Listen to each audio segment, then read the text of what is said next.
अस्सलाम वालेकुम, मैं हूं बाब जहांगीर। आप देख रहे हैं प्रोग्राम व्यापार। आलमी स्टॉक मार्केट में उतार चढ़ाव के बावजूद फिस्कल ईयर 2025 में पाकिस्तान स्टॉक एक्सचेंज नुमाया पोजीशन पर रही है। दुनिया में तीसरे नंबर पर पाकिस्तान स्टॉक एक्सचेंज ने कारकर्दगी में अमरीकी डॉलर के लिहाज से 55.5% और पाकिस्तानी रुपए के लिहाज से शानदार कमबैक किया है।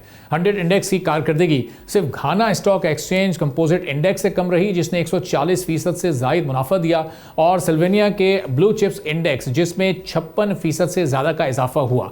जबकि दीगर उभरती हुई इकोनॉमीज भी पाकिस्तान से पीछे रही हैं, जिसमें सिंगापुर के इंडेक्स में FSCTI 26% से जायद, यूरो स्टॉक्स 50 में से 18% से जायद, जबकि यूके इंडेक्स में 17% से जायद, और चाइना के शंघाई शेक्सिन CSI 300 इंडेक्स में 14.8%, यूएस के national association of securities dealers automated quotation index में 14.8%, जबकि जर्मनी के डेटा एनालिसिस एक्सप्रेशन में 46% से जायद, भारत के Mumbai stock exchange Sensex index में 46.9% और जापान के निकी में 12.8% का इजाफा हुआ है। तुर्की की मार्केट में 28% और बांग्लादेश की स्टॉक मार्केट में 13% से जायद की कमी देखी गई है। 100 इंडेक्स फिस्कल ईयर 2024-25 के आखिर में 78,000 पॉइंट से 1,24,25,000 पॉइंट्स की बुलंदियों पर पहुंचा है। शेयर्स की खरीदो फरोख्त में मिला जुला रुझान रहा है।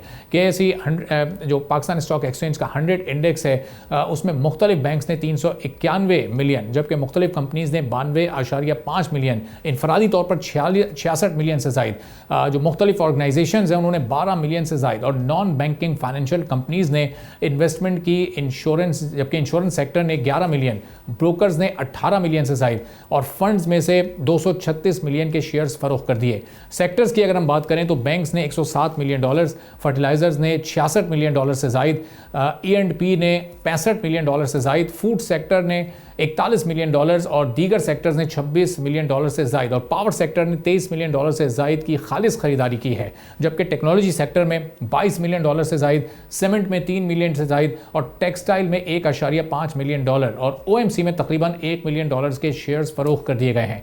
बेहतरीन कारकर्दगी के बावजूद गैर मुल्की पोर्टफोलियो सरमायाकारी में 300 मिलियन डॉलर्स निकाल लिए गए। अगर हम दीगर ममालिक से थोड़ा इसका मवाजना करें तो ताइवान से 28 बिलियन डॉलर्स, जनूबी कोरिया से 23 बिलियन डॉलर्स और भारत से 11 बिलियन डॉलर से जायद की इन्वेस्टमेंट निकाली गई है। मलेशिया से 3.5 बिलियन डॉलर्स, वियतनाम से 3 बिलियन डॉलर से जायद, और थाईलैंड से 3 बिलियन डॉलर से जायद की इन्वेस्टमेंट का अखराज हुआ, यानी वहाँ से भी इन्वेस्टमेंट निकाली गई। इंडोनेशिया से 1.6 बिलियन, फिलिपाइन से 477 मिलियन और श्रीलंका से 41 मिलियन की सरमायाकारी निकाली गई है। पाकिस्तान स्टॉक एक्सचेंज का बिलियन डॉलर क्लब भी अब बढ़कर 11 अरकान पर पहुंच चुका है। दिसंबर 2024 में बिलियन डॉलर क्लब सिर्फ 6 अरकान पर मुश्तमिल था।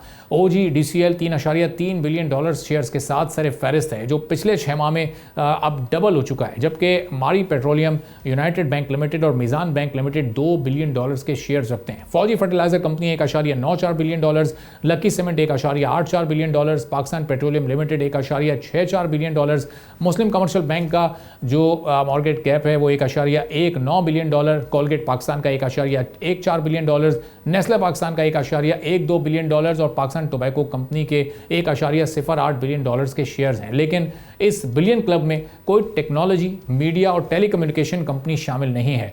अब यहाँ पर यह सवाल भी है कि पाकिस्तान स्टॉक एक्सचेंज में बड़ी कॉरपोरेट्स कंपनीज क्यों शामिल नहीं हैं, और मजीद कंपनीज को पाकिस्तान स्टॉक एक्सचेंज में क्यों शामिल नहीं किया जा रहा है।